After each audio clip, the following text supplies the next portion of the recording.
les gangs les plus dangereux d'Amérique ont transformé la prison d'État de Pelican Bay en champ de bataille. C'est une zone de guerre, une vraie zone de guerre. Leur seul mode de vie, la violence. C'était moi qui donnais l'ordre de planter un mec. Une violence qui s'étend au-delà de ces murs. Beaucoup d'assassinats qui ont lieu dehors sont commandités ici, à Pelican Bay. Ici, depuis leurs cellules, les chefs des gangs contrôlent le crime organisé dans les rues. Mais les autorités pénitentiaires ripostent. À terre! À terre! À Pelican Bay, elles se sont lancées dans une guerre visant à stopper les gangs en prenant ses chefs pour cible. Mais pourront-elles la gagner?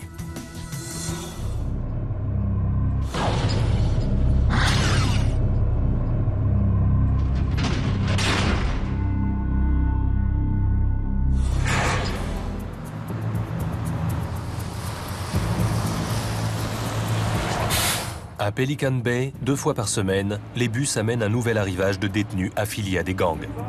Descends et va par là. Face à l'officier. Détenu H39 46A. Les Bloods. Toutes les prisons de Californie accueillent des membres de gangs, mais les plus violents, les plus indomptables, sont envoyés ici. La tête vers la droite. À l'origine, Pelican Bay avait été construit pour contenir ces criminels en les regroupant dans un seul complexe. Mais au lieu de cela, la prison est devenue une sorte de quartier général d'où ils dirigent leur vaste réseau criminel. Pour beaucoup, l'incarcération ici n'est pas une punition, mais un privilège durement gagné. Ton gang? Le rêve de tous les caïds est de passer par Pelican Bay. Question de notoriété. C'est ici que tous les tueurs finissent. Pelican Bay, c'est la consécration. À Pelican Bay, les détenus grimpent les échelons par leur loyauté et leur violence, tout en se perfectionnant.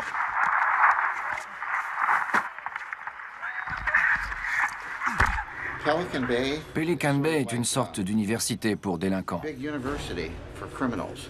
Ils ne viennent pas pour se réhabiliter, mais pour affûter leur talent criminel. À leur sortie, la plupart d'entre eux sont bien meilleurs dans leur partie qu'à leur arrivée.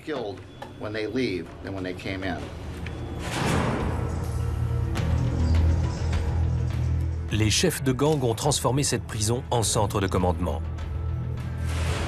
Derrière les barreaux, ils contrôlent le trafic de drogue en Californie, dirigent des milliers de membres de gangs dans les rues et vont même jusqu'à commanditer des assassinats. En avril 1999, les chefs de Nuestra Familia ont fait exécuter un ancien membre du gang à San José, à 650 km de la prison. Ensuite, estimant que le tueur avait bâclé le travail, ils l'ont fait éliminer lui aussi. Le tout sans jamais quitter Pelican Bay.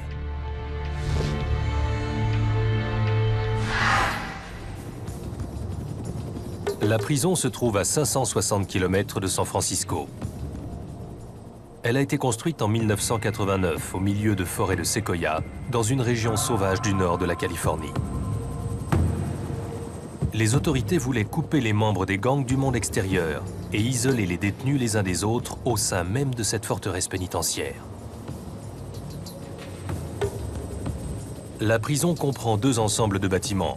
Le quartier de haute sécurité, où sont enfermés les chefs des gangs, et le complexe principal, réservé aux menus fretins.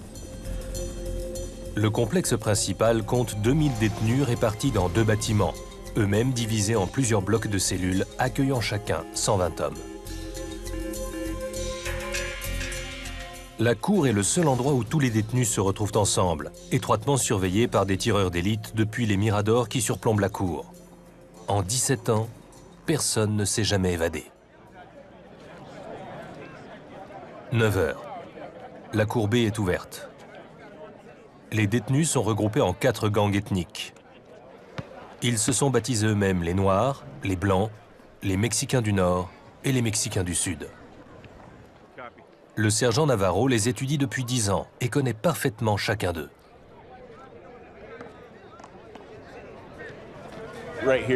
Là, ce sont les Mexicains du Nord.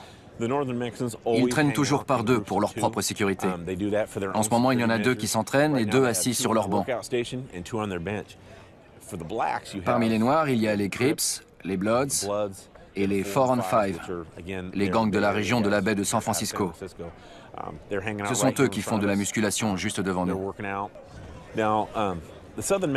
Les Mexicains du Sud se regroupent dans leur coin là-bas, comme les autres groupes. Je dirais que ce sont les plus dangereux et les mieux préparés pour lancer des attaques, des meurtres et des actions violentes.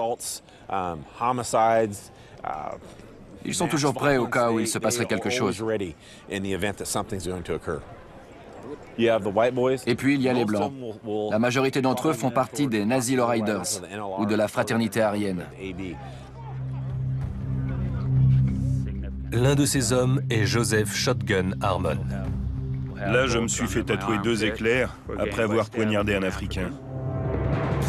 Harmon purge une peine de 17 ans pour agression à main armée. Là, un truc que j'avais prédit. Moi, coupant la gorge à un motard. Membre important des Nazi Lowriders, il a accepté de nous expliquer le fonctionnement d'une des organisations les plus meurtrières des États-Unis. Nous, on tue.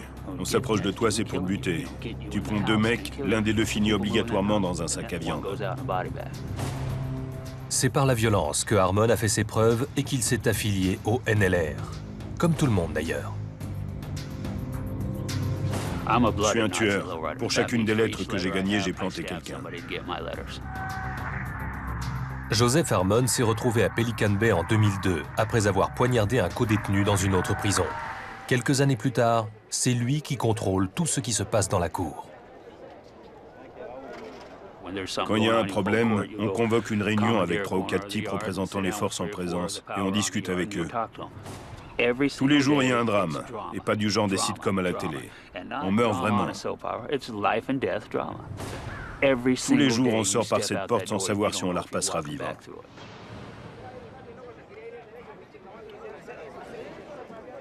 Le sergent Navarro et ses collègues sont conscients du danger chaque fois qu'ils entrent dans la cour B. Il faut toujours se préparer à ce que ces types vous tombent dessus. Ils n'exagèrent pas.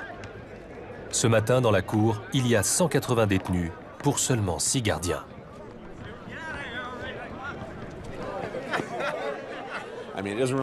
C'est une question de nombre. S'ils décident brusquement de nous sauter dessus, on ne fera pas le poids. On n'a aucune chance de s'en sortir face à eux, ils sont trop nombreux. On perdra la bataille. Une bataille qui semble ne jamais prendre fin. Pour la seule année 2004, on a recensé 359 agressions violentes à Pelican Bay. Détenus tabassés, poignardés ou tailladés.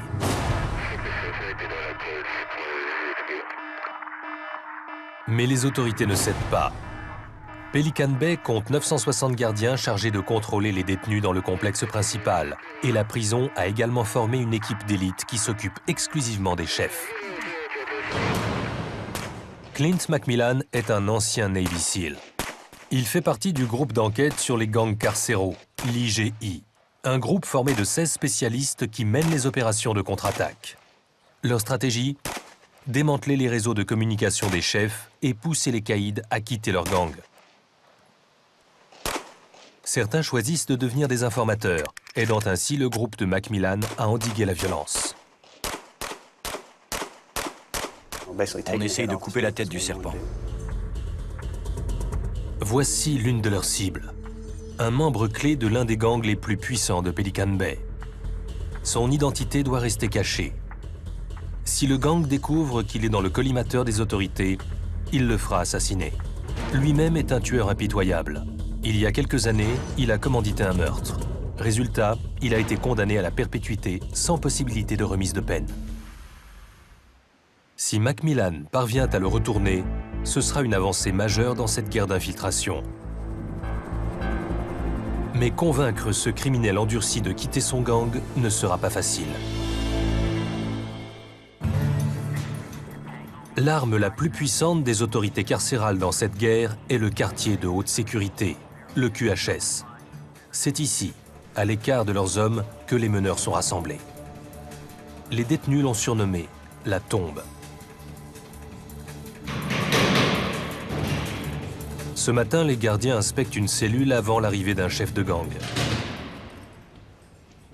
On vérifie qu'il n'y a pas de compartiment secret et que le détenu précédent n'a rien planqué d'illégal.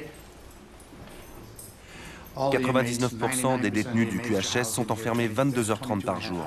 Ils disposent d'1h30 pour la douche et la promenade, et en général, ils sont seuls dans leur cellule. La cellule, qui mesure 3,35 m de long sur 1,80 m de large, n'a qu'un seul but: briser les détenus par l'isolement et la privation. C'est l'enfer sur Terre, on ne sait jamais si on survivra jusqu'au lendemain. C'est une existence solitaire au QHS de Pelican Bay. Si vous ne connaissez pas l'histoire de cette prison, sachez que c'est la pire de tous les États-Unis. Le QHS peut accueillir jusqu'à 1100 détenus. Il est partagé en 22 unités. Chaque unité est divisée par 6 couloirs. Chaque couloir compte 8 cellules. L'unité est contrôlée ici, depuis le centre névralgique. Personne ne bouge sans le feu vert de l'officier Pitts Campbell. Depuis son perchoir, il surveille chacune des 76 portes de son unité. Les détenus ne voient rien au-delà des barreaux de leur cellule, et aucun ne bouge sans l'autorisation de Pitts Campbell. Ce dernier n'ouvre jamais plus d'une porte à la fois. La moindre erreur peut s'avérer fatale. On a affaire aux détenus les plus violents de Californie. Tout le quartier est conçu pour limiter les contacts entre eux et avec le personnel. On ne leur donne aucune occasion d'agresser quelqu'un. Et pourtant, ces hommes sont à l'affût de la moindre opportunité. Leur cruauté et leur sauvagerie sont telles que le QHS, un des endroits les plus sûrs de la prison, est devenu l'un des plus dangereux. Beaucoup s'en prendraient aux gardiens s'ils étaient à leur portée. Or, c'est le cas 2 fois par jour. 17 h, l'heure du dîner. C'est un moment délicat, un des rares où les gardiens sont vulnérables. Les détenus se sont déjà servis d'armes pour les attaquer à travers le passe-plat et le judas de la porte de la cellule. Je suis particulièrement attentif parce que c'est le moment le plus dangereux pour les gardiens. Le passe-plat est ouvert et le détenu est libre de ses mouvements dans sa cellule. Il a accès à n'importe quelle arme qu'il a pu fabriquer. Celui-ci nous montre comment fabriquer un épieu mortel avec une feuille de papier roulée très serrée et l'élastique d'un vêtement transformé en fronde. Je les ai poignardés, frappés, je leur ai craché dessus. J'ai escaladé la grille du centre de contrôle avec de la merde que je leur ai balancée dessus, jusqu'à ce que les flics m'aspergent avec l'extincteur. Et je recommencerai. Certains détenus gardent exprès leurs excréments et leur urine. Pas forcément pour un gardien qu'ils détestent, ça peut être n'importe lequel. Dès que le gardien entre dans leur cellule, il se prend tout dans la figure. C'est arrivé à un tas d'entre nous. C'est dégoûtant. Mais s'en prendre aux gardiens n'est pas la seule façon dont les détenus sapent le fondement même du QHS. Les chefs des 4 principaux gangs carcéraux, mexicains du Sud, mexicains du Nord, noirs et blancs, ont trouvé un moyen de diriger leur organisation de l'intérieur de ce bunker de béton, bien qu'ils soient enfermés 22h30 par jour.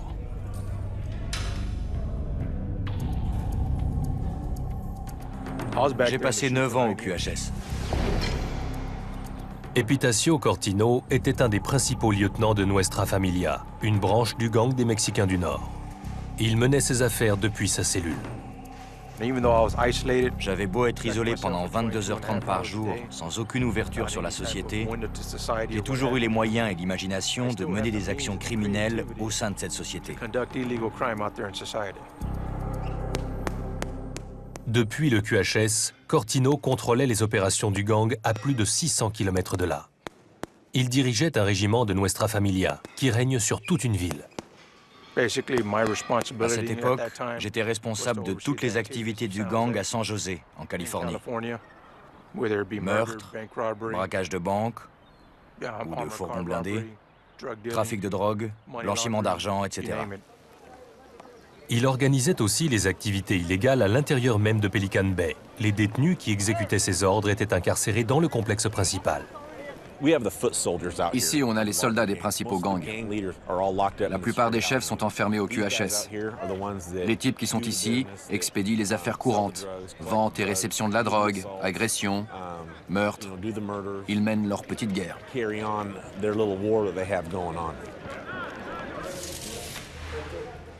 La clé de la réussite de Cortino, la communication. Voilà ce qu'on appelle la pêche. Avec un fil tiré de leur caleçon, les chefs de gang peuvent faire passer leurs ordres d'un bout à l'autre du QHS. Pour les transmettre à l'extérieur, ils ont recours à une méthode plus classique, les lettres. Peu importe où se trouve la cellule, si on arrive à pêcher, le message passera. Ces lettres peuvent s'avérer mortelles. En 2001, une opération du FBI, baptisée Opération Veuve Noire, a permis d'attribuer 15 meurtres commis à l'extérieur du QHS à des chefs de gang enfermés à Pelican Bay. La caméra de surveillance a filmé des membres de Nuestra Familia qui discutent les ordres écrits transmis par des chefs comme Epitacio Cortino. Ça vient du haut commandement. Je vous transmets leurs ordres.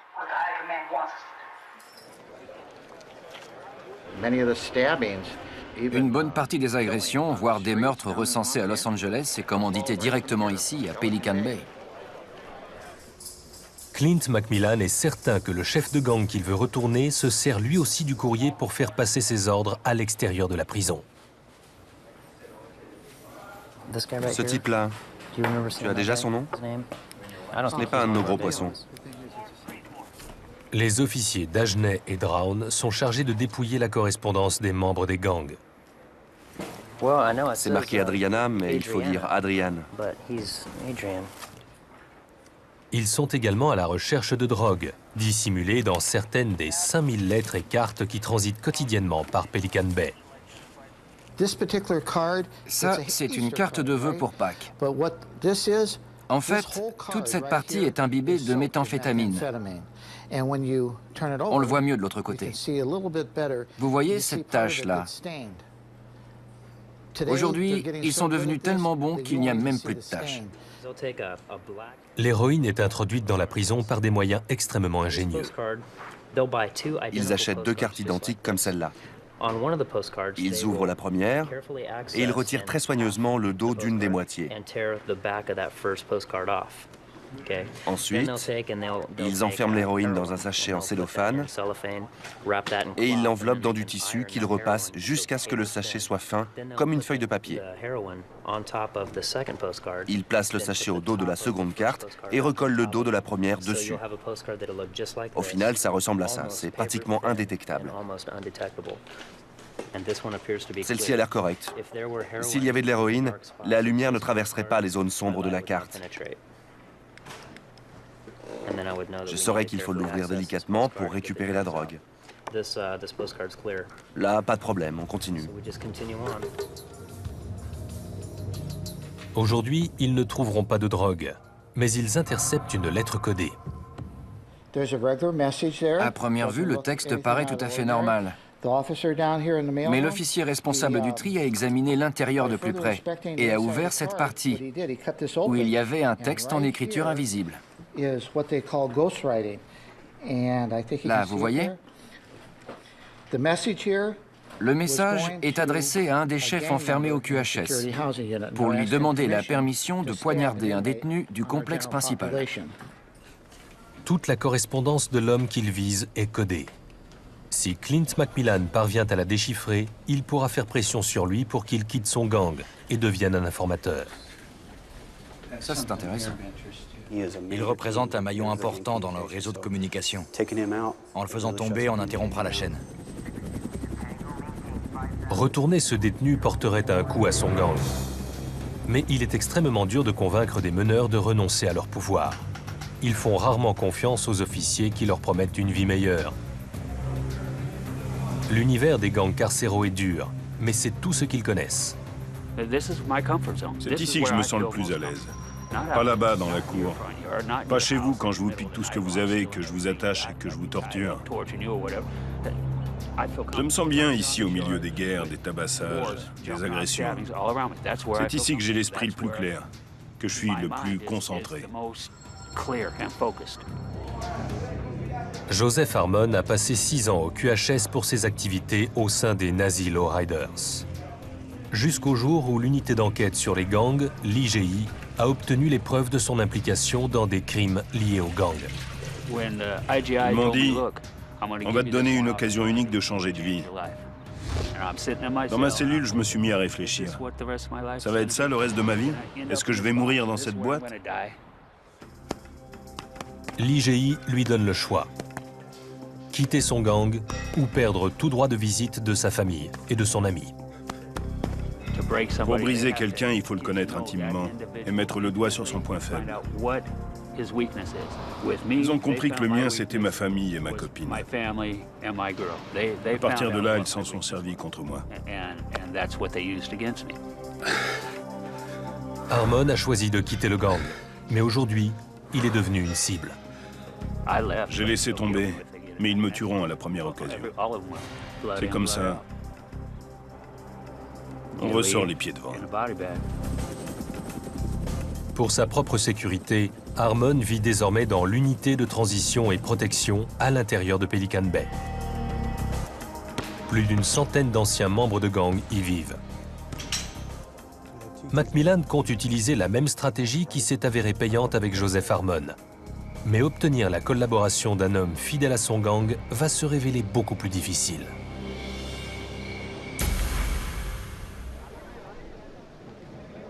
Pour stopper la criminalité, la prison de Pelican Bay se bat sur tous les fronts. Voici l'un des plus dangereux, la cour.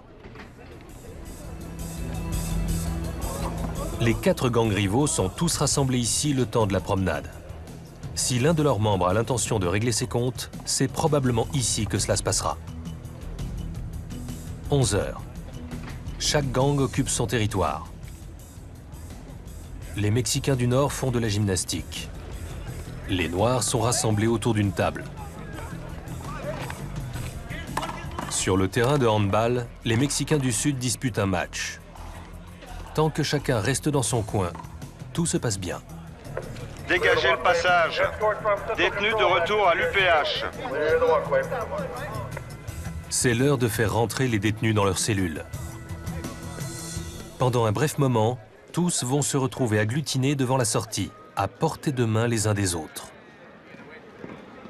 C'est là que les éruptions de violence se produisent. Il arrive même que certains membres profitent de la foule pour se retourner contre les leurs.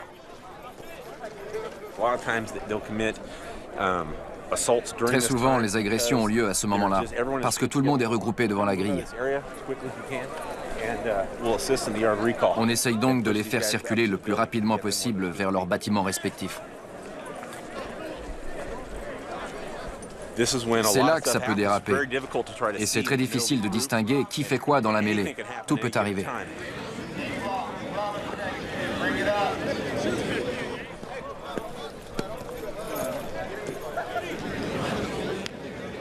Les gardes sont sur le point de faire rentrer les détenus quand, soudain, en un clin d'œil, la bagarre se déclenche.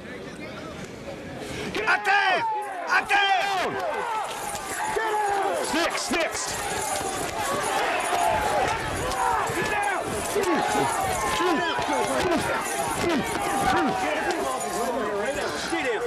Séparez-les. Amenez-le ici. Centre de contrôle, sergent Navarro. Cours Bravo, code 1, coup de poing, noir. Fouille-le vite fait. Attention, cours Bravo, code 1. 2 détenus noirs ont commencé à se battre, sans doute pour une question de pouvoir et de hiérarchie. Contrairement aux apparences, la bagarre n'est pas spontanée. Les détenus doivent systématiquement en demander l'autorisation au chef enfermé au QHS. Aucun membre d'un gang n'agira de sa propre initiative, sous peine d'être sévèrement puni. Malheureusement, on a dû utiliser les matraques pour les empêcher de se battre.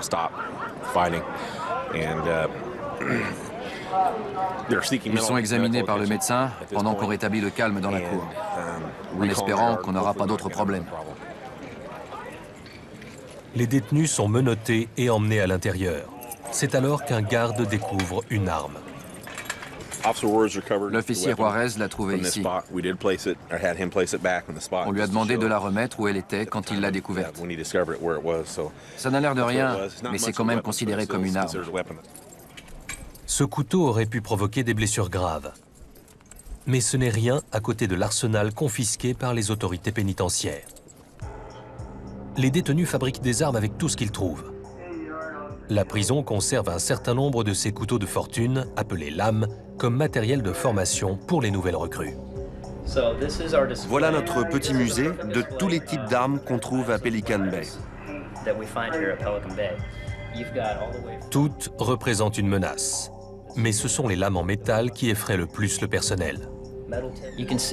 Comme vous le voyez, la lame en métal est très épaisse, très solide, extrêmement dangereuse. C'est le genre d'arme qu'on est content de trouver, parce qu'alors on est sûr qu'ils ne s'en serviront pas contre nous, ni contre d'autres détenus.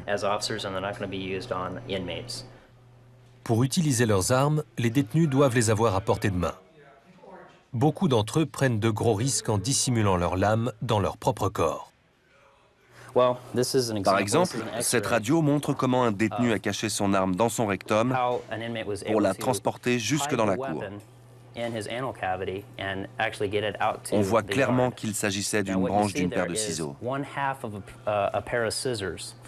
Ce qu'on ne voit pas, c'est le papier et la cellophane dont elle était entourée pour que le détenu puisse se l'enfoncer dans le rectum.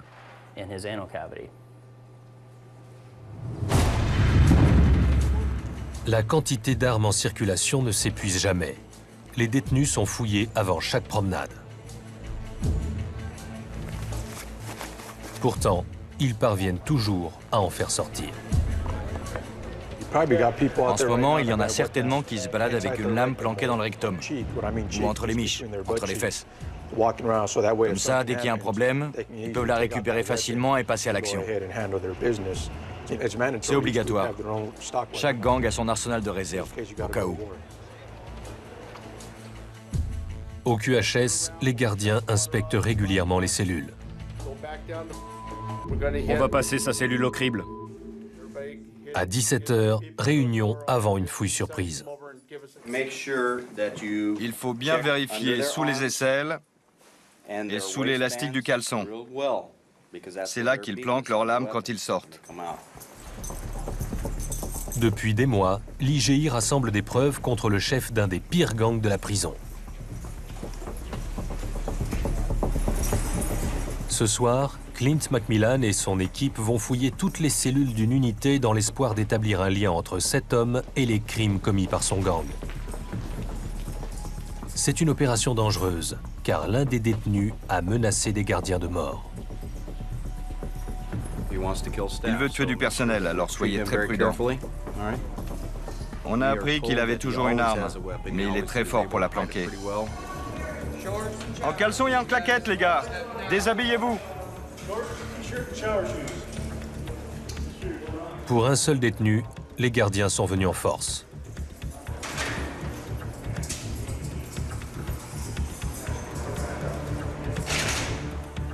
Ils le font sortir de sa cellule.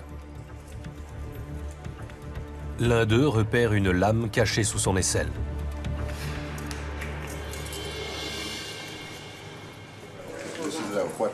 Voici l'arme qu'on a découvert coincée sous l'aisselle de l'occupant de cette cellule. Il a certainement aiguisé le morceau de métal. La lame fait à peu près 8 cm de long sur 2 cm à l'endroit le plus large. Une arme comme celle-là sert plus à la serrer qu'à poignarder. Et si le coup taille à de la gorge, ça peut faire de gros dégâts. L'homme est placé en cellule d'attente avec les autres détenus de l'unité pendant que les gardiens effectuent une fouille extrêmement minutieuse.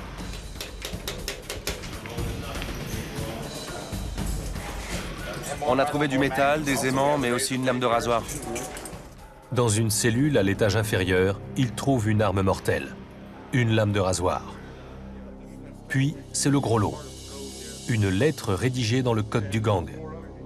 Cette feuille pourrait apporter des preuves contre leur cible. Le détenu en a transcrit quelques mots. C'est bien un code. Le mot bloc, BLOK, veut dire bâtiment. Il y a un autre mot, peut-être... Et là, il y a un groupe de chiffres avec le mot codé à côté. Ne le perds pas, c'est de la dynamite. La fouille est terminée. On a trouvé un message codé, avec des symboles, des dessins, etc., qui indique qui parle avec qui. Pour l'instant, ce qu'on a déchiffré concerne un individu, ou un tout petit groupe. On n'a pas encore toute l'histoire, mais on va tout faire pour craquer ce code et en apprendre plus. Plus facile à dire qu'à faire. Macmillan s'en aperçoit rapidement, car le code est extrêmement sophistiqué. Les quelques mots traduits dont il dispose ne suffisent pas à déchiffrer des lettres entières. Quand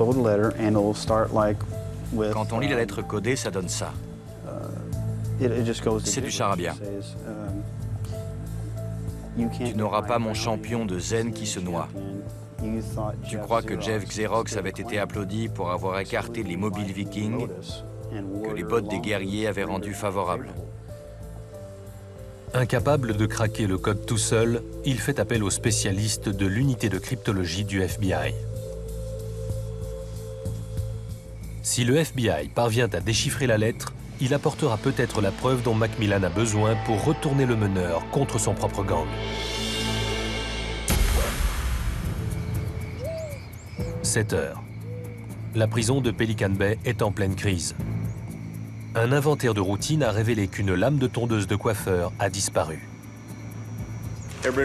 Pour tout le monde, voilà ce que l'on cherche. La lame d'une tondeuse.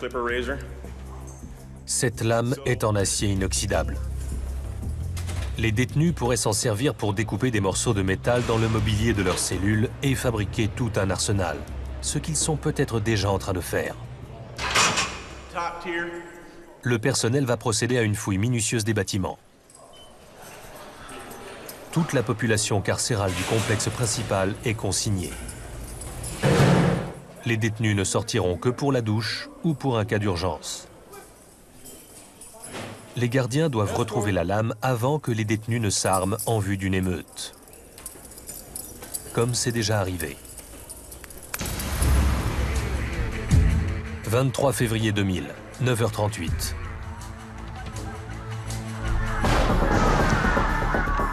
Dans la cour B, la bagarre éclate.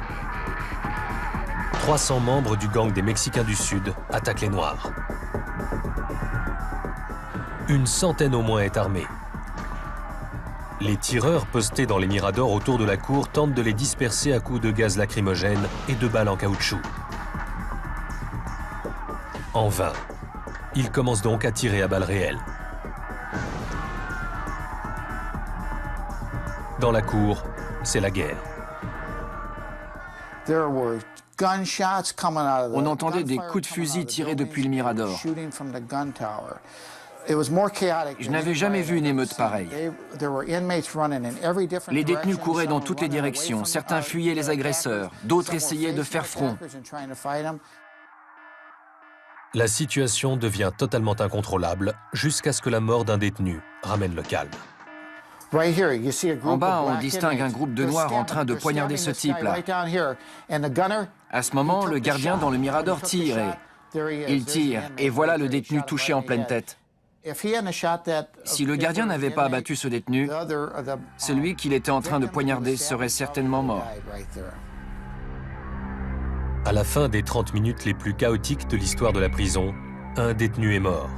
15 ont été blessés par balle et les gardiens confisquent 89 armes en tout genre.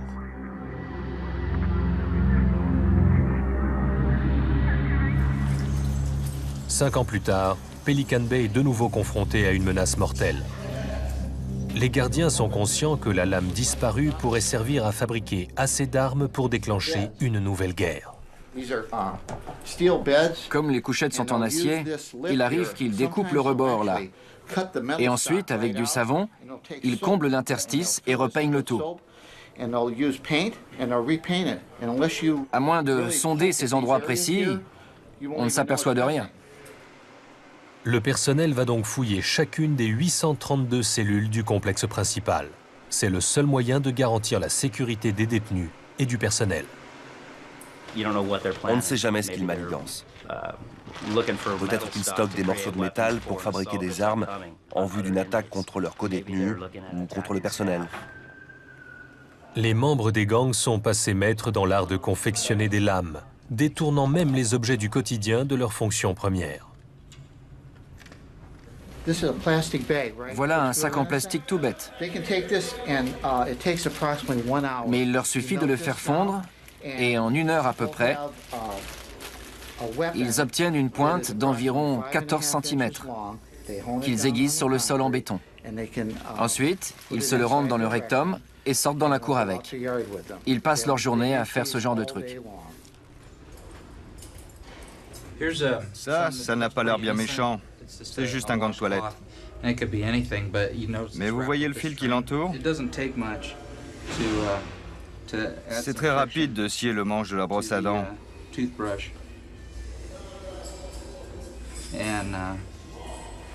Et en un rien de temps, vous avez une arme.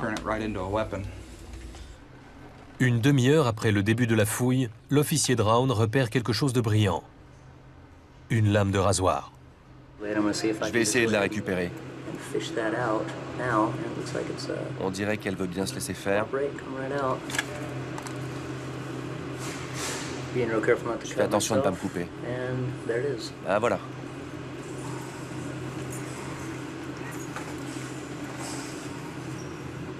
Ça, c'est un vrai danger. Avec une lame de rasoir, on peut facilement trancher la aorte. Ça peut faire de gros dégâts.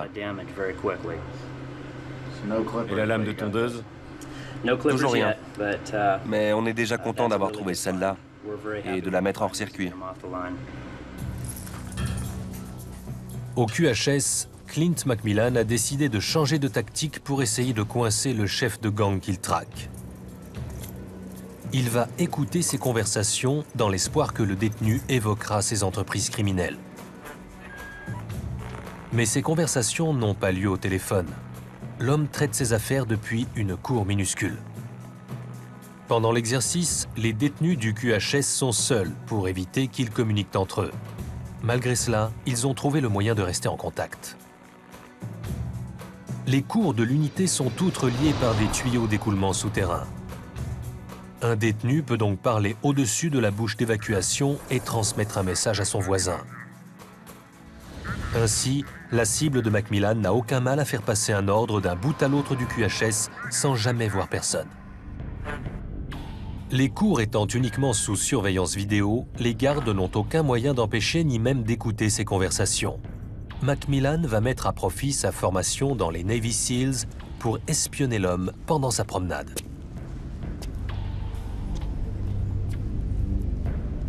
Il se met en position. L'opération est délicate. La courette est bétonnée et le moindre bruit est amplifié. Macmillan doit garder le silence absolu.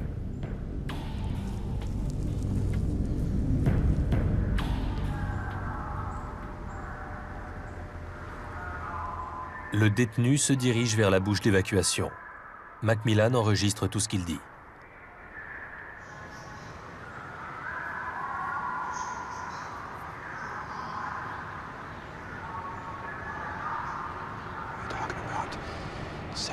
Il parle d'organiser quelque chose. Je l'ai entendu dire, si un tel peut s'en occuper, on le fera. C'est peut-être une ouverture pour nous. L'homme vient de transmettre ses ordres. Macmillan manque encore d'informations pour pouvoir le coincer, mais aujourd'hui, c'est tout ce qu'il obtient. En revanche, une bonne nouvelle l'attend à son bureau. Après des semaines de travail, l'unité de cryptologie du FBI à Quantico a enfin craqué le code. Il s'agit d'une variante du célèbre code Enigma, utilisé par les Allemands pendant la Seconde Guerre mondiale. D'après Quantico, c'est la méthode d'encodage la plus sophistiquée et la plus sûre qu'ils ont jamais vue dans le pays. Le FBI fournit à Macmillan une série de lettres décodées, adressées à sa cible ou écrites par lui. L'une d'elles est particulièrement inquiétante. Elle donne l'ordre aux membres du gang de tuer des flics. Or, en prison, flic signifie gardien. Voilà ce qu'elle dit. En ce qui concerne la priorité du quartier général de Sacramento, devrait s'en prendre à des flics à l'intérieur aussi bien que dans les rues. Mais le contenu de la lettre est encore trop flou pour que Macmillan inculpe le chef de gang ou empêche la réalisation d'un crime. Il ne peut qu'essayer de le faire parler.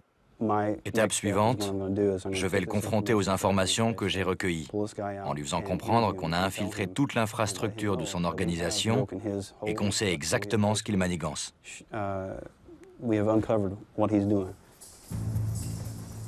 En apprenant que son code a été craqué et que les autorités ont tout un faisceau de preuves contre lui, l'homme se décidera peut-être à quitter son gang, voire à devenir un informateur. À Pelican Bay, les détenus qui sautent le pas sont largement récompensés. Appelés des lâcheurs, les ex-membres d'un gang vivent dans une unité confortable et bénéficient de programmes, d'activités et de droits de visite plus étendus que dans le QHS. Convaincu que sa cible ne le croira pas sur parole, Macmillan demande à 3 lâcheurs de parler devant une caméra de la vie dont jouissent tous ceux qui ont quitté leur gang. L'identité de ces hommes doit rester secrète pour leur protection et celle de leur famille. Vous êtes libre de dire tout ce que vous voulez. Si vous êtes en panne d'arguments, dites-le moi. Je vous aiderai.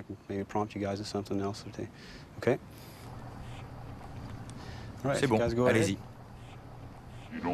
T'es pas obligé de rester coincé dans cette tombe. Tu peux sortir de ce cycle infernal. On ne vit pas là où tu es, on survit.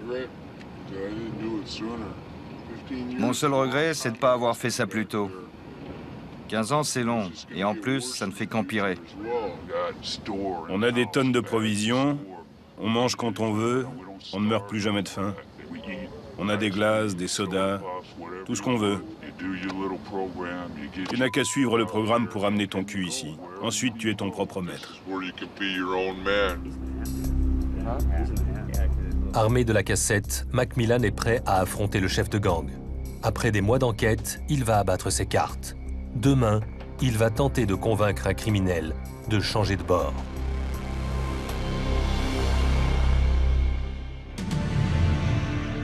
« 11 heures. Clint Macmillan arrive au QHS. Dans quelques minutes, il sera face à l'un des chefs de gang de Pelican Bay. On va directement à l'unité. Et on essaie de le convaincre de venir avec nous. Il espère l'amener à quitter son gang. 4.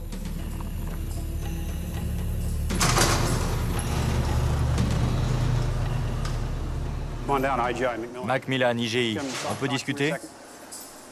Il doit d'abord persuader l'homme de sortir de sa cellule. Le simple fait de parler à l'IGI pourrait le faire passer pour une balance. Je voudrais discuter avec toi d'un certain nombre de choses. On a beaucoup d'éléments qui t'impliquent. Ça concerne tes activités au sein du gang, ce genre de truc. Est-ce que tu veux bien sortir, histoire de tirer tout ça au clair? Je vais jouer carte sur table. Bien sûr, pas de problème. Premier obstacle franchi. Macmillan compte lui révéler que son code a été craqué et que la prison peut mettre fin à ses opérations. Cette lettre codée parle de s'en prendre à des policiers. Vous savez très bien que je n'ai pas écrit ça. Elle t'est adressée. C'est pas la même chose, c'est pas moi qui l'ai écrite. Ils disent que le message est de toi et qu'ils ne font que le transmettre. Connerie. Qui que ce soit, ils disent qu'ils veulent buter des flics ici et dehors. Non, c'est des conneries. C'est ce que dit la lettre. Eh bien, moi, je dis que c'est des conneries. Ceux qui ont écrit ça devraient pas dire un truc pareil. Je sais pas pourquoi ils ont cité mon nom, mais en tout cas, ils auraient pas dû. C'est pas vrai. Macmillan est dans une impasse. Il change de tactique. Il décide de passer la vidéo des lâcheurs dans l'espoir d'obtenir une réaction. Il y a un truc que je voudrais te montrer. Tu veux bien le regarder? Je m'en fiche. Aujourd'hui, j'ai un avenir meilleur que dans cette foutue boîte où on était. Toi aussi, t'auras un avenir si tu viens. Il n'y a qu'une seule solution. Tu viens ici ou tu crèves là-bas. L'important, c'est la famille. Et au fond de toi, tu sais que là-bas, c'est pas ta famille. Ces types se bouffent entre eux. Foutre le camp a été la chose la plus difficile, mais aussi la plus intelligente de toute ma vie. L'homme écoute sans broncher. Jusqu'au moment où... J'en ai marre d'écouter ces conneries. Ça pourrait tout changer. Ces types ne font rien. Arrêtez ça, ça m'intéresse pas. Ça suffit. Je croyais que vous vouliez être réglo avec moi. Je suis réglo. Macmillan n'a pas obtenu ce qu'il voulait, mais il a semé le doute dans l'esprit du criminel. Il faut parfois un moment avant que ça germe. Mais c'était intéressant. Il a fini par perdre son sang-froid. Mais est-ce qu'il va craquer? On n'en sait rien. Promenade dans 5 minutes. Promenade dans 5 minutes. Dans le complexe principal, la lame de la tondeuse a finalement été retrouvée. Après 4 semaines de fouilles intensives, les gardiens l'ont découverte dans une cachette qu'ils ne révéleront pas. La période de confinement est terminée. Le détenu qui avait volé la lame est désormais au trou, où il attend son inculpation. Malgré cela, le personnel de Pelican Bay est toujours en alerte. Les gangs les plus dangereux de l'État y sont chez eux et ne vont pas renoncer à la violence parce qu'une lame de tondeuse a été retrouvée. Il y aura d'autres périodes de confinement, vu le genre de détenus qu'on a ici. Ce sont des types ultra-violents qui chercheront toujours de nouveaux moyens de dealer ou d'étendre leur pouvoir et leur territoire dans la cour. On connaîtra fatalement d'autres épisodes de confinement.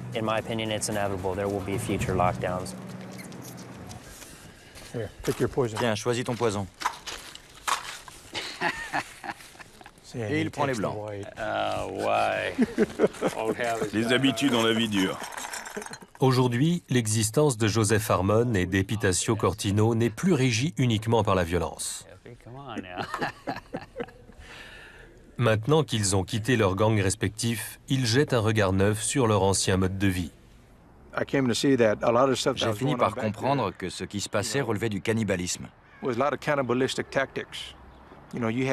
Les chefs qu'on respectait n'avaient qu'une envie, dévorer les autres, les éliminer pour des raisons purement personnelles. Ce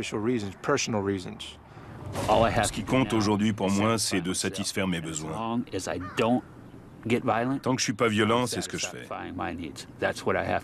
C'est la seule condition, pas de violence.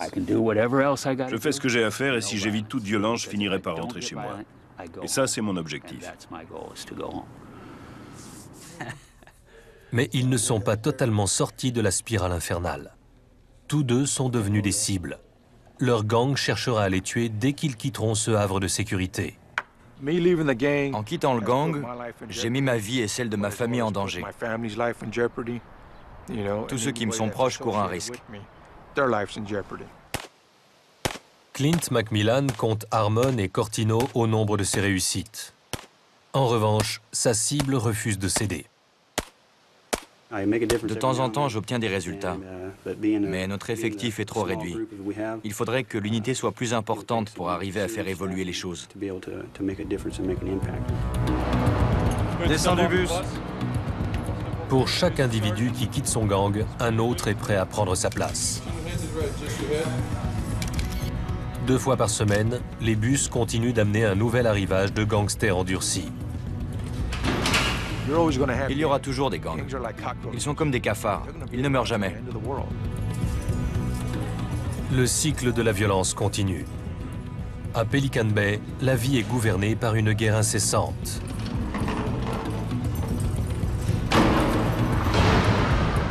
La guerre entre les 4 gangs rivaux et l'unité d'élite chargée de les arrêter. La guerre entre 960 gardiens et 3000 détenus prêts à tout. La guerre pour le contrôle de la prison d'État de Pelican Bay.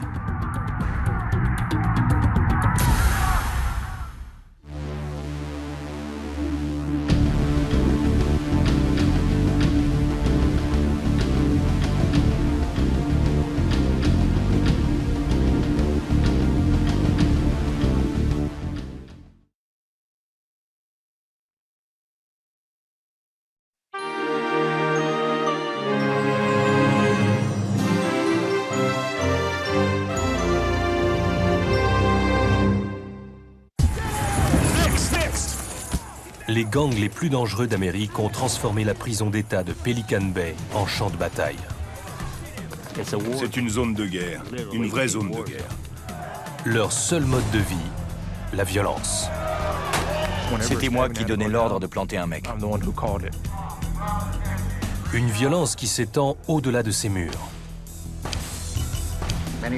Beaucoup d'assassinats qui ont lieu dehors sont commandités ici, à Pelican Bay.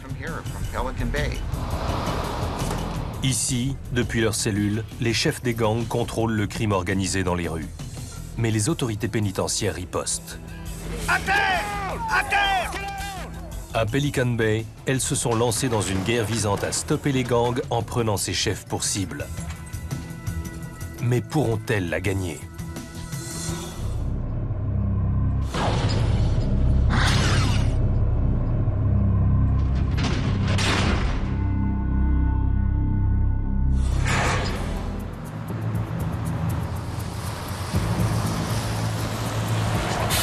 À Pelican Bay, 2 fois par semaine, les bus amènent un nouvel arrivage de détenus affiliés à des gangs.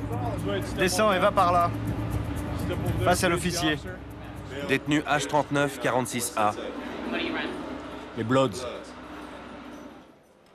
Toutes les prisons de Californie accueillent des membres de gangs, mais les plus violents, les plus indomptables, sont envoyés ici. La tête vers la droite. À l'origine, Pelican Bay avait été construit pour contenir ces criminels en les regroupant dans un seul complexe. Mais au lieu de cela, la prison est devenue une sorte de quartier général d'où ils dirigent leur vaste réseau criminel. Pour beaucoup, l'incarcération ici n'est pas une punition, mais un privilège durement gagné. Ton gang? Le rêve de tous les caïds est de passer par Pelican Bay. Question de notoriété. C'est ici que tous les tueurs finissent. Pelican Bay, c'est la consécration. À Pelican Bay, les détenus grimpent les échelons par leur loyauté et leur violence, tout en se perfectionnant.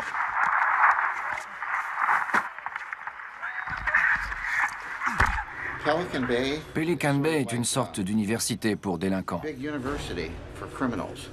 Ils ne viennent pas pour se réhabiliter, mais pour affûter leur talent criminel. À leur sortie, la plupart d'entre eux sont bien meilleurs dans leur partie qu'à leur arrivée.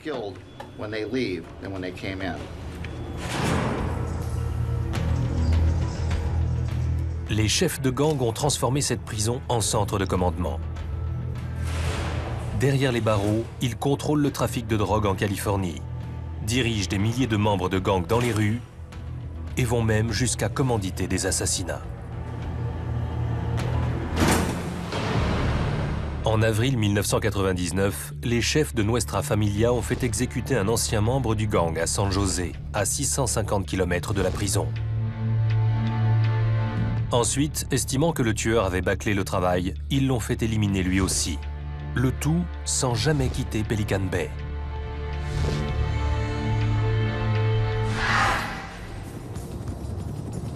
La prison se trouve à 560 km de San Francisco.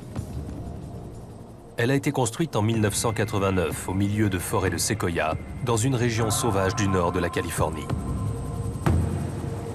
Les autorités voulaient couper les membres des gangs du monde extérieur et isoler les détenus les uns des autres au sein même de cette forteresse pénitentiaire.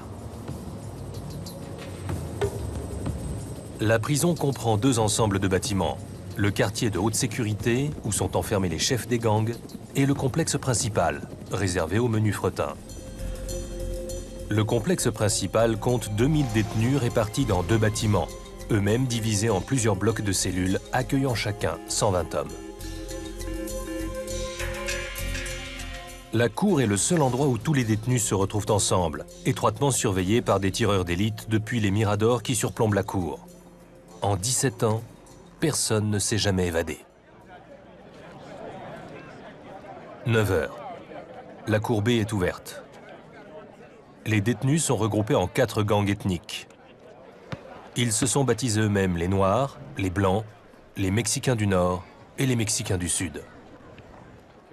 Le sergent Navarro les étudie depuis 10 ans et connaît parfaitement chacun d'eux.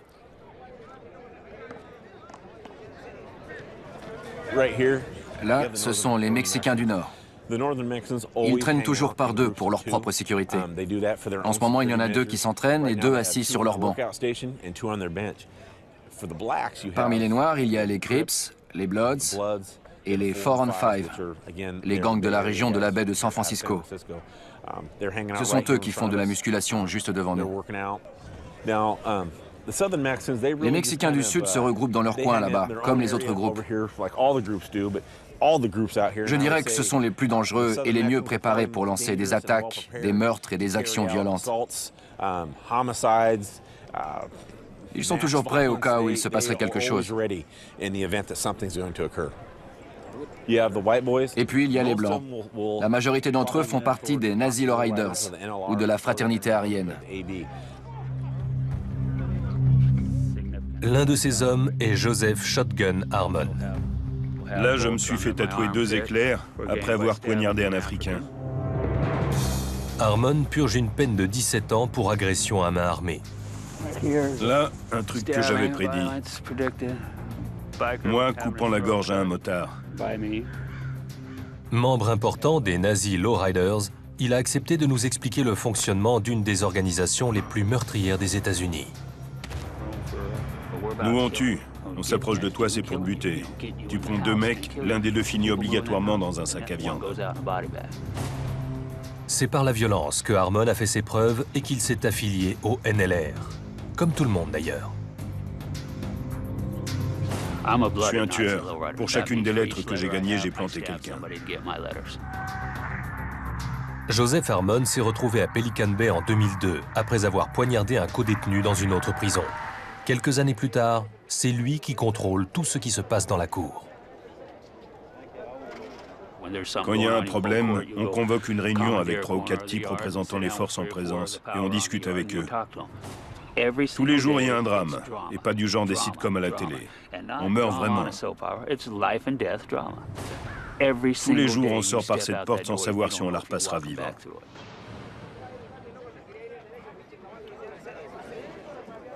Le sergent Navarro et ses collègues sont conscients du danger chaque fois qu'ils entrent dans la cour B. Il faut toujours se préparer à ce que ces types vous tombent dessus.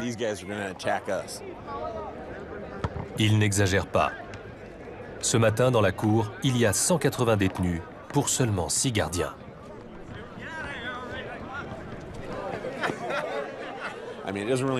C'est une question de nombre. S'ils décident brusquement de nous sauter dessus, on ne fera pas le poids.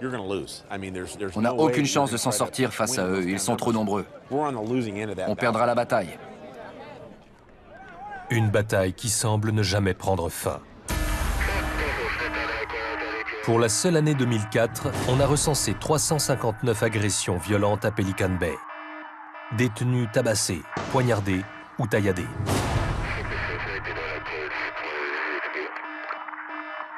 Mais les autorités ne cèdent pas. Pelican Bay compte 960 gardiens chargés de contrôler les détenus dans le complexe principal. Et la prison a également formé une équipe d'élite qui s'occupe exclusivement des chefs. Clint McMillan est un ancien Navy SEAL. Il fait partie du groupe d'enquête sur les gangs carcéraux, l'IGI, un groupe formé de 16 spécialistes qui mènent les opérations de contre-attaque. Leur stratégie ? Démanteler les réseaux de communication des chefs et pousser les caïds à quitter leur gang. Certains choisissent de devenir des informateurs, aidant ainsi le groupe de Macmillan à endiguer la violence. On essaye de couper la tête du serpent. Voici l'une de leurs cibles. Un membre clé de l'un des gangs les plus puissants de Pelican Bay. Son identité doit rester cachée. Si le gang découvre qu'il est dans le collimateur des autorités, il le fera assassiner. Lui-même est un tueur impitoyable. Il y a quelques années, il a commandité un meurtre. Résultat, il a été condamné à la perpétuité sans possibilité de remise de peine. Si Macmillan parvient à le retourner, ce sera une avancée majeure dans cette guerre d'infiltration. Mais convaincre ce criminel endurci de quitter son gang ne sera pas facile.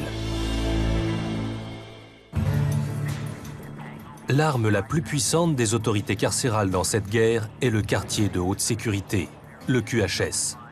C'est ici, à l'écart de leurs hommes, que les meneurs sont rassemblés.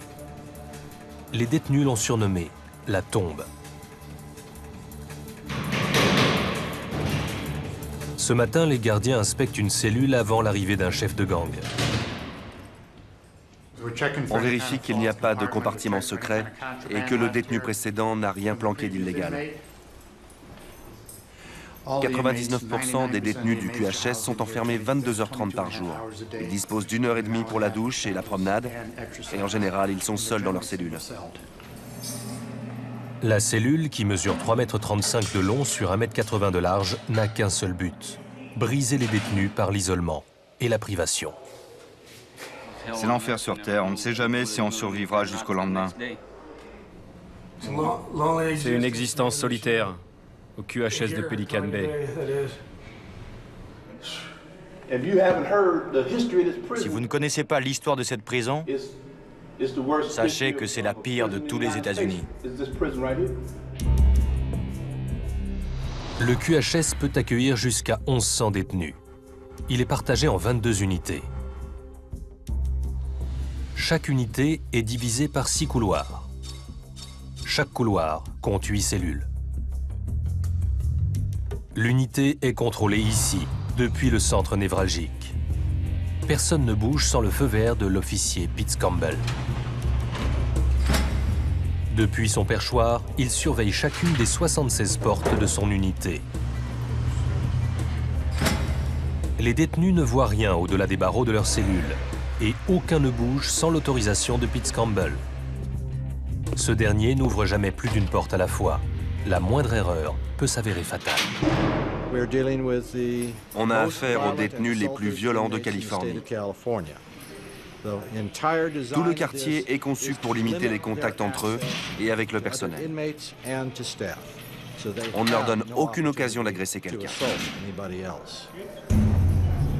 Et pourtant, ces hommes sont à l'affût de la moindre opportunité. Leur cruauté et leur sauvagerie sont telles que le QHS, un des endroits les plus sûrs de la prison, est devenu l'un des plus dangereux. Beaucoup s'en prendraient aux gardiens s'ils étaient à leur portée. Or, c'est le cas 2 fois par jour. 17 h, l'heure du dîner.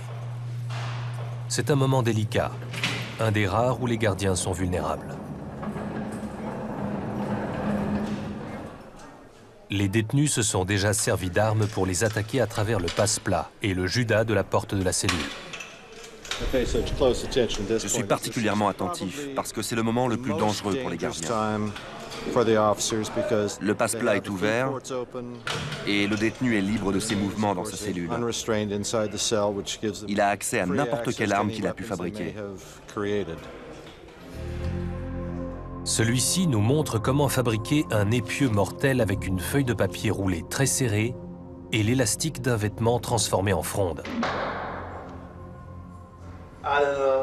Je les ai poignardés, frappés, je leur ai craché dessus. J'ai escaladé la grille du centre de contrôle avec de la merde que je leur ai balancée dessus, jusqu'à ce que les flics m'aspergent avec l'extincteur. Et je recommencerai. Certains détenus gardent exprès leurs excréments et leur urine. Pas forcément pour un gardien qu'ils détestent, ça peut être n'importe lequel. Dès que le gardien entre dans leur cellule, il se prend tout dans la figure. C'est arrivé à un tas d'entre nous. C'est dégoûtant. Mais s'en prendre aux gardiens n'est pas la seule façon dont les détenus sapent le fondement même du QHS. Les chefs des 4 principaux gangs carcéraux, mexicains du Sud, mexicains du Nord, noirs et blancs, ont trouvé un moyen de diriger leur organisation de l'intérieur de ce bunker de béton, bien qu'ils soient enfermés 22h30 par jour.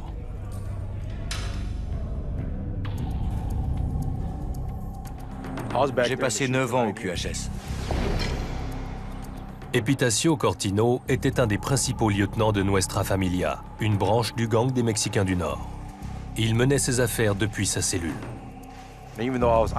J'avais beau être isolé pendant 22h30 par jour, sans aucune ouverture sur la société, j'ai toujours eu les moyens et l'imagination de mener des actions criminelles au sein de cette société. Depuis le QHS, Cortino contrôlait les opérations du gang à plus de 600 km de là. Il dirigeait un régiment de Nuestra Familia qui règne sur toute une ville. À cette époque, j'étais responsable de toutes les activités du gang à San José, en Californie. Meurtre, braquage de banque ou de fourgons blindés, trafic de drogue, blanchiment d'argent, etc. Il organisait aussi les activités illégales à l'intérieur même de Pelican Bay. Les détenus qui exécutaient ses ordres étaient incarcérés dans le complexe principal.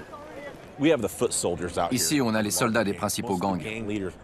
La plupart des chefs sont enfermés au QHS. Les types qui sont ici expédient les affaires courantes, vente et réception de la drogue, agression, meurtre. Ils mènent leur petite guerre.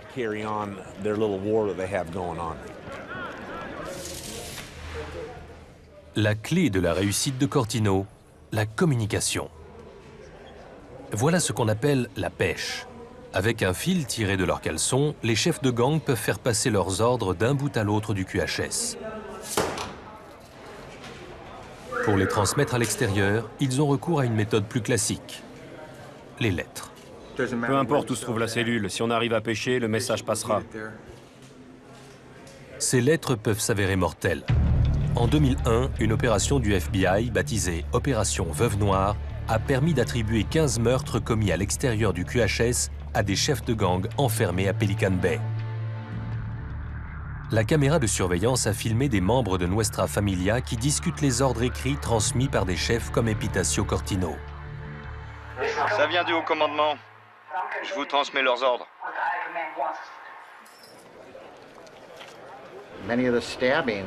Une bonne partie des agressions, voire des meurtres recensés à Los Angeles, est commandité directement ici, à Pelican Bay.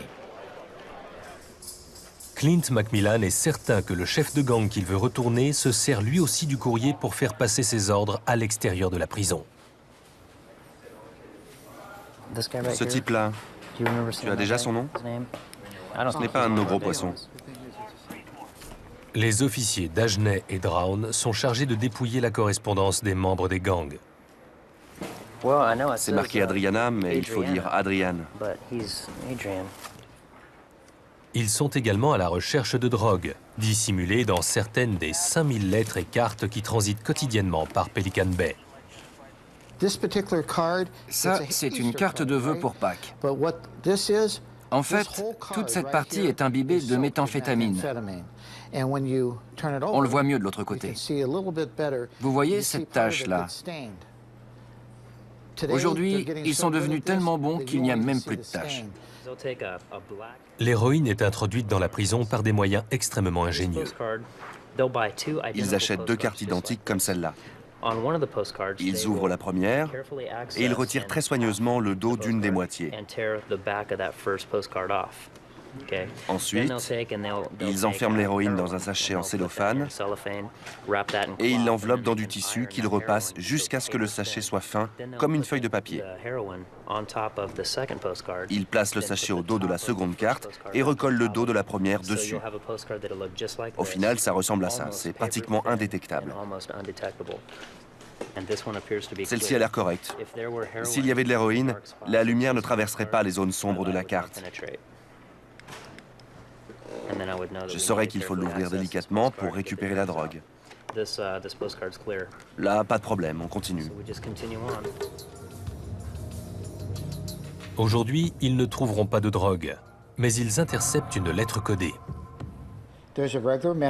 À première vue, le texte paraît tout à fait normal. Mais l'officier responsable du tri a examiné l'intérieur de plus près et a ouvert cette partie où il y avait un texte en écriture invisible. Là, vous voyez? Le message est adressé à un des chefs enfermés au QHS pour lui demander la permission de poignarder un détenu du complexe principal. Toute la correspondance de l'homme qu'il vise est codée. Si Clint Macmillan parvient à la déchiffrer, il pourra faire pression sur lui pour qu'il quitte son gang et devienne un informateur. Ça, c'est intéressant. Il représente un maillon important dans leur réseau de communication. En le faisant tomber, on interrompra la chaîne. Retourner ce détenu porterait un coup à son gang. Mais il est extrêmement dur de convaincre des meneurs de renoncer à leur pouvoir. Ils font rarement confiance aux officiers qui leur promettent une vie meilleure. L'univers des gangs carcéraux est dur, mais c'est tout ce qu'ils connaissent. C'est ici que je me sens le plus à l'aise. Pas là-bas, dans la cour. Pas chez vous, quand je vous pique tout ce que vous avez, que je vous attache et que je vous torture. Je me sens bien ici, au milieu des guerres, des tabassages, des agressions. C'est ici que j'ai l'esprit le plus clair, que je suis le plus concentré. Joseph Harmon a passé 6 ans au QHS pour ses activités au sein des Nazi Lowriders. Jusqu'au jour où l'unité d'enquête sur les gangs, l'IGI, a obtenu les preuves de son implication dans des crimes liés aux gangs. Ils m'ont dit, on va te donner une occasion unique de changer de vie. Dans ma cellule, je me suis mis à réfléchir. Ça va être ça le reste de ma vie? Est-ce que je vais mourir dans cette boîte? L'IGI lui donne le choix. Quitter son gang ou perdre tout droit de visite de sa famille et de son ami. Pour briser quelqu'un, il faut le connaître intimement et mettre le doigt sur son point faible. Ils ont compris que le mien, c'était ma famille et ma copine. À partir de là, ils s'en sont servis contre moi. Harmon a choisi de quitter le gang, mais aujourd'hui, il est devenu une cible. J'ai laissé tomber, mais ils me tueront à la première occasion. C'est comme ça. On ressort les pieds devant.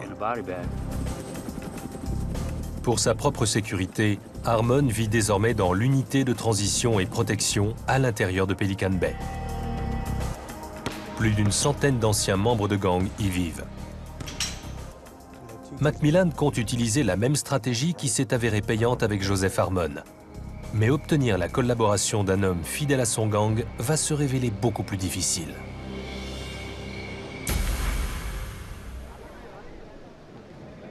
Pour stopper la criminalité, la prison de Pelican Bay se bat sur tous les fronts. Voici l'un des plus dangereux, la cour.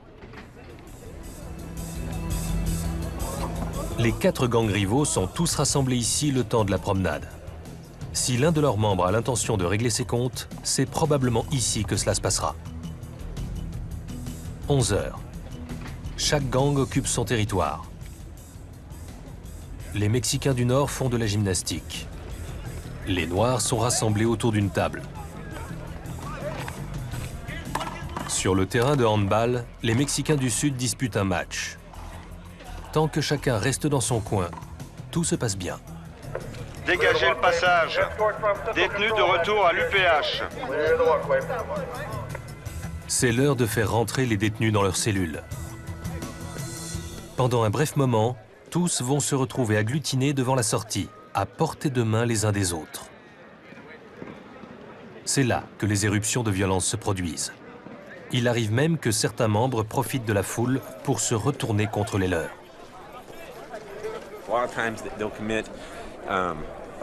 Très souvent, les agressions ont lieu à ce moment-là, parce que tout le monde est regroupé devant la grille. On essaye donc de les faire circuler le plus rapidement possible vers leurs bâtiments respectifs. C'est là que ça peut déraper.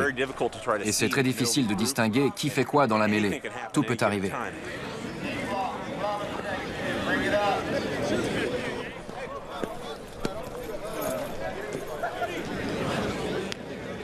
Les gardes sont sur le point de faire rentrer les détenus quand, soudain, en un clin d'œil, la bagarre se déclenche. À terre! À terre!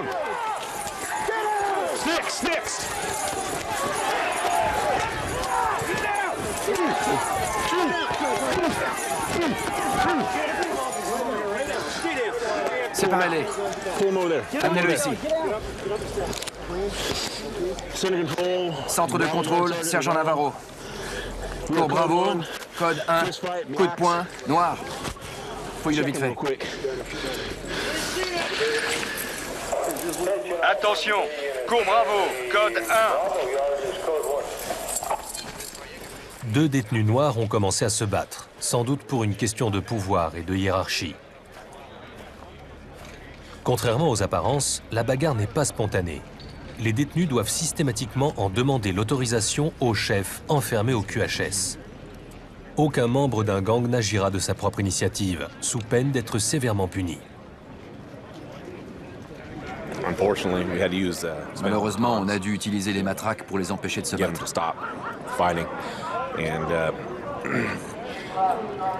Ils sont examinés par le médecin pendant qu'on rétablit le calme dans la cour, en espérant qu'on n'aura pas d'autres problèmes. Les détenus sont menottés et emmenés à l'intérieur. C'est alors qu'un garde découvre une arme.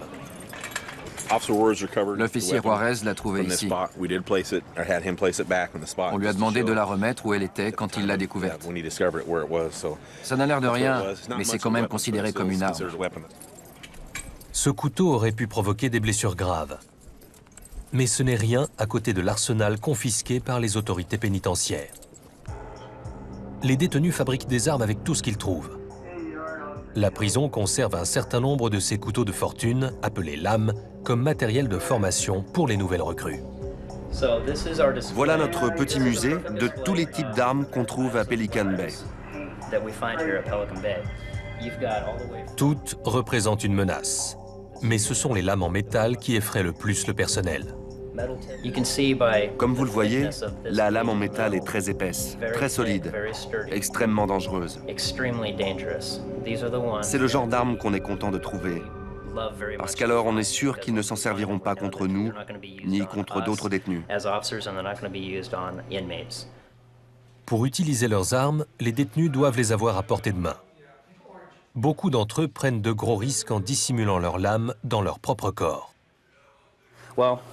Par exemple, cette radio montre comment un détenu a caché son arme dans son rectum pour la transporter jusque dans la cour. On voit clairement qu'il s'agissait d'une branche d'une paire de ciseaux.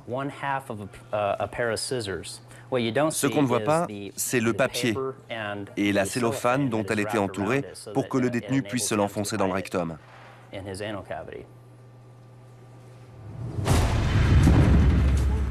La quantité d'armes en circulation ne s'épuise jamais.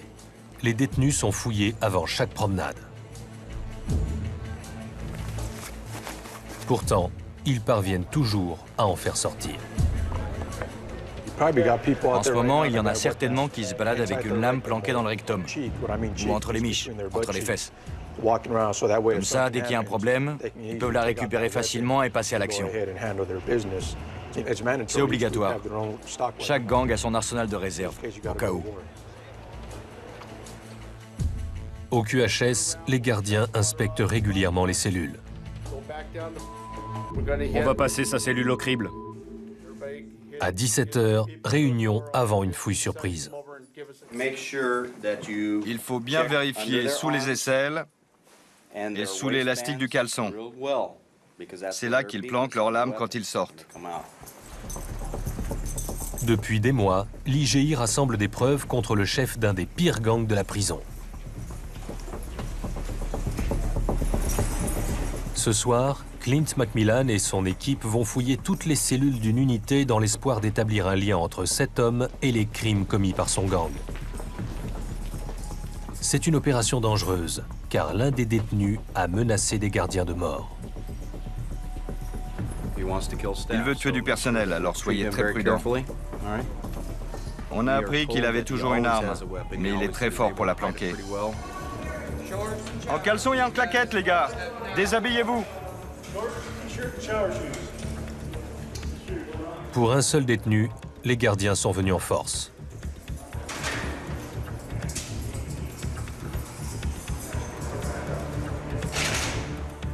Ils le font sortir de sa cellule. L'un d'eux repère une lame cachée sous son aisselle.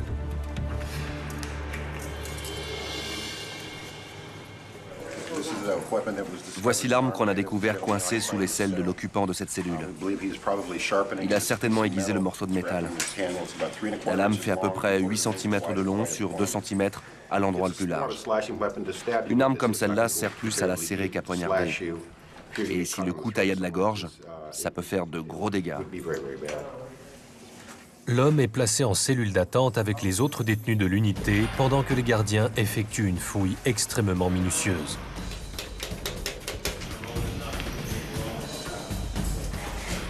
On a trouvé du métal, des aimants, mais aussi une lame de rasoir. Dans une cellule à l'étage inférieur, il trouve une arme mortelle, une lame de rasoir. Puis, c'est le gros lot. Une lettre rédigée dans le code du gang. Cette feuille pourrait apporter des preuves contre leur cible. Le détenu en a transcrit quelques mots. C'est bien un code. Le mot bloc, BLOK, veut dire bâtiment. Il y a un autre mot, peut-être... Et là, il y a un groupe de chiffres avec le mot codé à côté. Ne le perds pas, c'est de la dynamite. La fouille est terminée. On a trouvé un message codé, avec des symboles, des dessins, etc., qui indique qui parle avec qui. Pour l'instant, ce qu'on a déchiffré concerne un individu, ou un tout petit groupe. On n'a pas encore toute l'histoire, mais on va tout faire pour craquer ce code et en apprendre plus. Plus facile à dire qu'à faire. Macmillan s'en aperçoit rapidement, car le code est extrêmement sophistiqué. Les quelques mots traduits dont il dispose ne suffisent pas à déchiffrer des lettres entières. Quand on lit la lettre codée, ça donne ça. C'est du charabia. Tu n'auras pas mon champion de zen qui se noie. Tu crois que Jeff Xerox avait été applaudi pour avoir écarté les mobiles vikings que les bottes des guerriers avaient rendu favorables. Incapable de craquer le code tout seul, il fait appel aux spécialistes de l'unité de cryptologie du FBI. Si le FBI parvient à déchiffrer la lettre, il apportera peut-être la preuve dont Macmillan a besoin pour retourner le meneur contre son propre gang. 7 heures. La prison de Pelican Bay est en pleine crise. Un inventaire de routine a révélé qu'une lame de tondeuse de coiffeur a disparu. Pour tout le monde, voilà ce que l'on cherche. La lame d'une tondeuse. Cette lame est en acier inoxydable. Les détenus pourraient s'en servir pour découper des morceaux de métal dans le mobilier de leur cellule et fabriquer tout un arsenal, ce qu'ils sont peut-être déjà en train de faire. Le personnel va procéder à une fouille minutieuse des bâtiments. Toute la population carcérale du complexe principal est consignée. Les détenus ne sortiront que pour la douche ou pour un cas d'urgence. Les gardiens doivent retrouver la lame avant que les détenus ne s'arment en vue d'une émeute.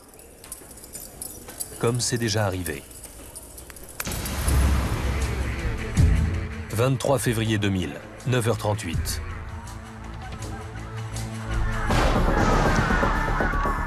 Dans la cour B, la bagarre éclate. 300 membres du gang des Mexicains du Sud attaquent les Noirs. Une centaine au moins est armée. Les tireurs postés dans les miradors autour de la cour tentent de les disperser à coups de gaz lacrymogène et de balles en caoutchouc. En vain. Ils commencent donc à tirer à balles réelles. Dans la cour, c'est la guerre.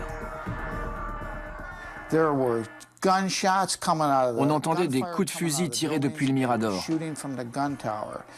Je n'avais jamais vu une émeute pareille. Les détenus couraient dans toutes les directions. Certains fuyaient les agresseurs, d'autres essayaient de faire front. La situation devient totalement incontrôlable jusqu'à ce que la mort d'un détenu ramène le calme. En bas, on distingue un groupe de Noirs en train de poignarder ce type-là. À ce moment, le gardien dans le mirador tire et il tire, et voilà le détenu touché en pleine tête. Si le gardien n'avait pas abattu ce détenu, celui qu'il était en train de poignarder serait certainement mort. À la fin des 30 minutes les plus chaotiques de l'histoire de la prison, un détenu est mort, 15 ont été blessés par balle, et les gardiens confisquent 89 armes en tout genre.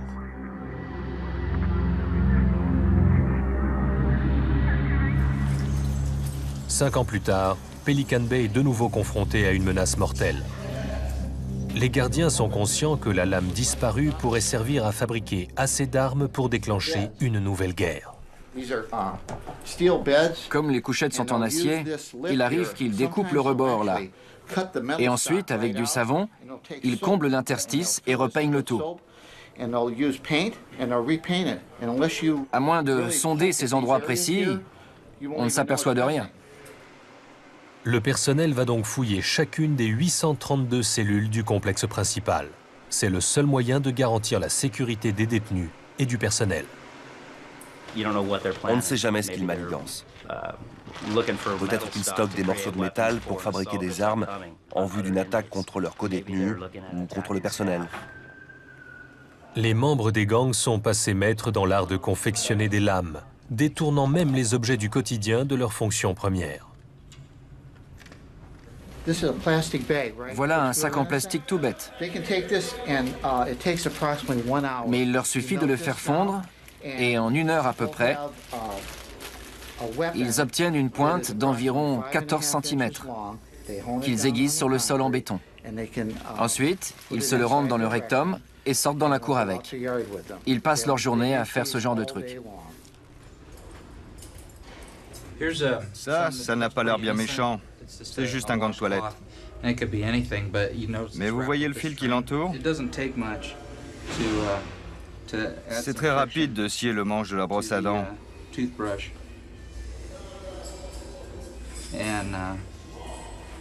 Et en un rien de temps, vous avez une arme. Une demi-heure après le début de la fouille, l'officier Drown repère quelque chose de brillant. Une lame de rasoir. Je vais essayer de la récupérer. On dirait qu'elle veut bien se laisser faire. Je fais attention de ne pas me couper. Ah voilà.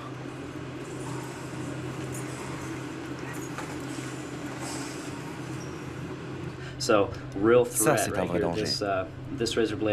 Avec une lame de rasoir, on peut facilement trancher la aorte. Ça peut faire de gros dégâts. Et la lame de tondeuse? Toujours rien. Mais on est déjà content d'avoir trouvé celle-là et de la mettre hors circuit. Au QHS, Clint Macmillan a décidé de changer de tactique pour essayer de coincer le chef de gang qu'il traque. Il va écouter ses conversations dans l'espoir que le détenu évoquera ses entreprises criminelles. Mais ces conversations n'ont pas lieu au téléphone. L'homme traite ses affaires depuis une cour minuscule. Pendant l'exercice, les détenus du QHS sont seuls pour éviter qu'ils communiquent entre eux. Malgré cela, ils ont trouvé le moyen de rester en contact. Les cours de l'unité sont toutes reliées par des tuyaux d'écoulement souterrains. Un détenu peut donc parler au-dessus de la bouche d'évacuation et transmettre un message à son voisin. Ainsi, la cible de Macmillan n'a aucun mal à faire passer un ordre d'un bout à l'autre du QHS sans jamais voir personne. Les cours étant uniquement sous surveillance vidéo, les gardes n'ont aucun moyen d'empêcher ni même d'écouter ces conversations. Macmillan va mettre à profit sa formation dans les Navy SEALs pour espionner l'homme pendant sa promenade.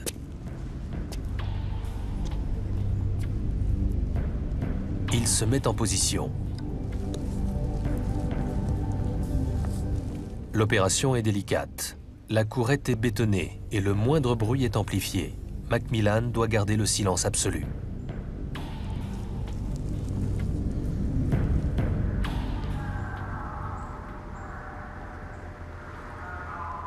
Le détenu se dirige vers la bouche d'évacuation. Macmillan enregistre tout ce qu'il dit.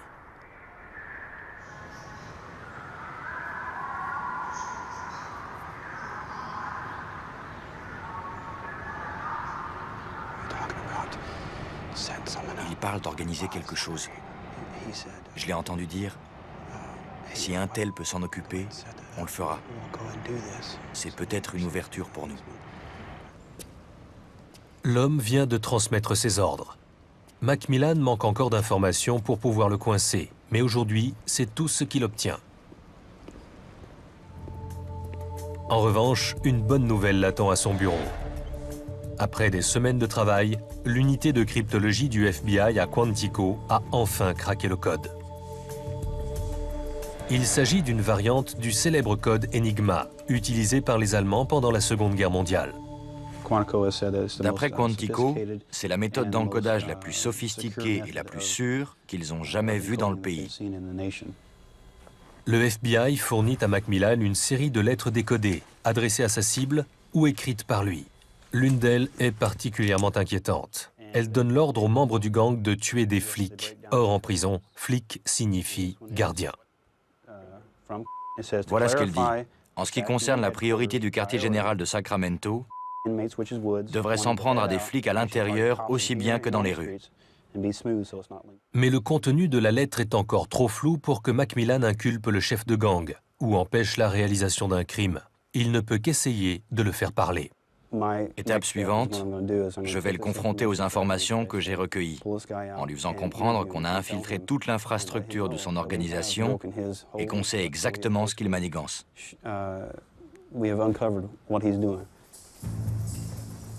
En apprenant que son code a été craqué et que les autorités ont tout un faisceau de preuves contre lui, l'homme se décidera peut-être à quitter son gang, voire à devenir un informateur. À Pelican Bay, les détenus qui sautent le pas sont largement récompensés. Appelés des lâcheurs, les ex-membres d'un gang vivent dans une unité confortable et bénéficient de programmes, d'activités et de droits de visite plus étendus que dans le QHS.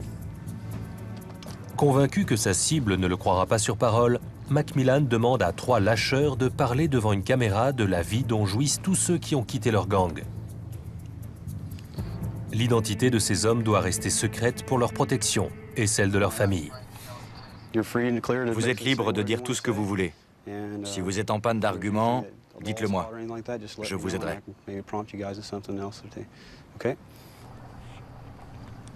C'est bon, allez-y. Tu n'es pas obligé de rester coincé dans cette tombe. Tu peux sortir de ce cycle infernal. On ne vit pas là où tu es, on survit. Mon seul regret, c'est de ne pas avoir fait ça plus tôt. 15 ans, c'est long, et en plus, ça ne fait qu'empirer. On a des tonnes de provisions, on mange quand on veut, on ne meurt plus jamais de faim. On a des glaces, des sodas, tout ce qu'on veut. Tu n'as qu'à suivre le programme pour amener ton cul ici. Ensuite, tu es ton propre maître. Armé de la cassette, Macmillan est prêt à affronter le chef de gang. Après des mois d'enquête, il va abattre ses cartes. Demain, il va tenter de convaincre un criminel de changer de bord.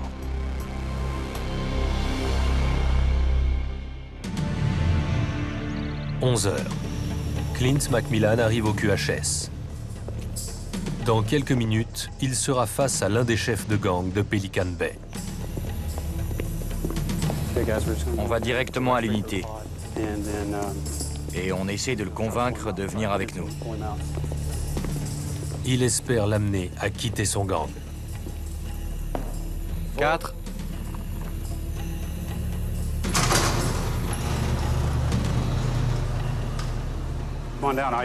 Macmillan, IGI, on peut discuter? Il doit d'abord persuader l'homme de sortir de sa cellule. Le simple fait de parler à l'IGI pourrait le faire passer pour une balance. Je voudrais discuter avec toi d'un certain nombre de choses. On a beaucoup d'éléments qui t'impliquent. Ça concerne tes activités au sein du gang, ce genre de truc. Est-ce que tu veux bien sortir, histoire de tirer tout ça au clair? Je vais jouer carte sur table. Bien sûr, pas de problème. Premier obstacle franchi. Macmillan compte lui révéler que son code a été craqué et que la prison peut mettre fin à ses opérations. Cette lettre codée parle de s'en prendre à des policiers. Vous savez très bien que je n'ai pas écrit ça. Elle t'est adressée. C'est pas la même chose, c'est pas moi qui l'ai écrite. Ils disent que le message est de toi et qu'ils ne font que le transmettre. Connerie. Qui que ce soit, ils disent qu'ils veulent buter des flics ici et dehors. Non, c'est des conneries. C'est ce que dit la lettre. Eh bien, moi, je dis que c'est des conneries. Ceux qui ont écrit ça devraient pas dire un truc pareil. Je sais pas pourquoi ils ont cité mon nom, mais en tout cas, ils auraient pas dû. C'est pas vrai. Macmillan est dans une impasse. Il change de tactique. Il décide de passer la vidéo des lâcheurs dans l'espoir d'obtenir une réaction. Il y a un truc que je voudrais te montrer. Tu veux bien le regarder? Je m'en fiche. Aujourd'hui, j'ai un avenir meilleur que dans cette foutue boîte où on était. Toi aussi, tu auras un avenir si tu viens. Il n'y a qu'une seule solution. Tu viens ici ou tu crèves là-bas. L'important, c'est la famille. Et au fond de toi, tu sais que là-bas, c'est pas ta famille. Ces types se bouffent entre eux. Foutre le camp a été la chose la plus difficile, mais aussi la plus intelligente de toute ma vie. L'homme écoute sans broncher. Jusqu'au moment où... J'en ai marre d'écouter ces conneries. Ça pourrait tout changer. Ces types ne font rien. Arrêtez ça, ça m'intéresse pas. Ça suffit. Je croyais que vous vouliez être réglo avec moi. Je suis réglo. Macmillan n'a pas obtenu ce qu'il voulait, mais il a semé le doute dans l'esprit du criminel. Il faut parfois un moment avant que ça germe. Mais c'était intéressant. Il a fini par perdre son sang-froid. Mais est-ce qu'il va craquer? On n'en sait rien. Promenade dans 5 minutes. Promenade dans 5 minutes. Dans le complexe principal, la lame de la tondeuse a finalement été retrouvée. Après 4 semaines de fouilles intensives, les gardiens l'ont découverte dans une cachette qu'ils ne révéleront pas. La période de confinement est terminée. Le détenu qui avait volé la lame est désormais au trou, où il attend son inculpation. Malgré cela, le personnel de Pelican Bay est toujours en alerte. Les gangs les plus dangereux de l'État y sont chez eux et ne vont pas renoncer à la violence parce qu'une lame de tondeuse a été retrouvée. Il y aura d'autres périodes de confinement, vu le genre de détenus qu'on a ici. Ce sont des types ultra violents qui chercheront toujours de nouveaux moyens de dealer ou d'étendre leur pouvoir et leur territoire dans la cour. On connaîtra fatalement d'autres épisodes de confinement.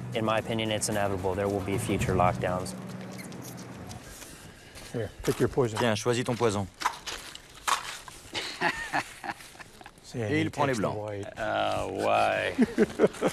Les habitudes dans la vie dure. Aujourd'hui, l'existence de Joseph Harmon et d'Epitasio Cortino n'est plus régie uniquement par la violence. Maintenant qu'ils ont quitté leurs gangs respectifs, ils jettent un regard neuf sur leur ancien mode de vie. J'ai fini par comprendre que ce qui se passait relevait du cannibalisme. Les chefs qu'on respectait n'avaient qu'une envie, dévorer les autres, les éliminer pour des raisons purement personnelles. Ce qui compte aujourd'hui pour moi, c'est de satisfaire mes besoins. Tant que je suis pas violent, c'est ce que je fais. C'est la seule condition, pas de violence. Je fais ce que j'ai à faire et si j'évite toute violence, je finirai par rentrer chez moi. Et ça, c'est mon objectif.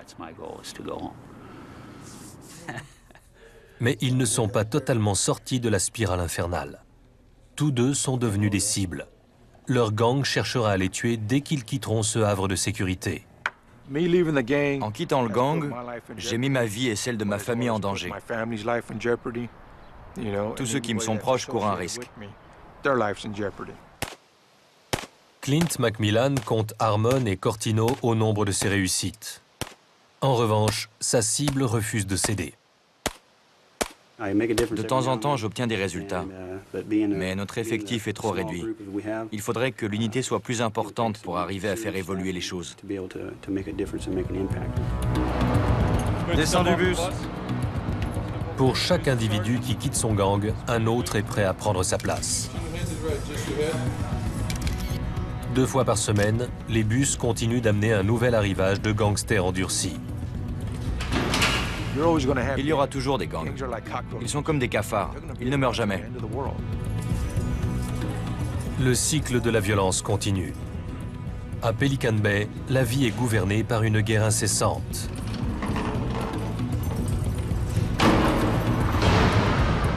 La guerre entre les 4 gangs rivaux et l'unité d'élite chargée de les arrêter. La guerre entre 960 gardiens et 3000 détenus prêts à tout. La guerre pour le contrôle de la prison d'État de Pelican Bay.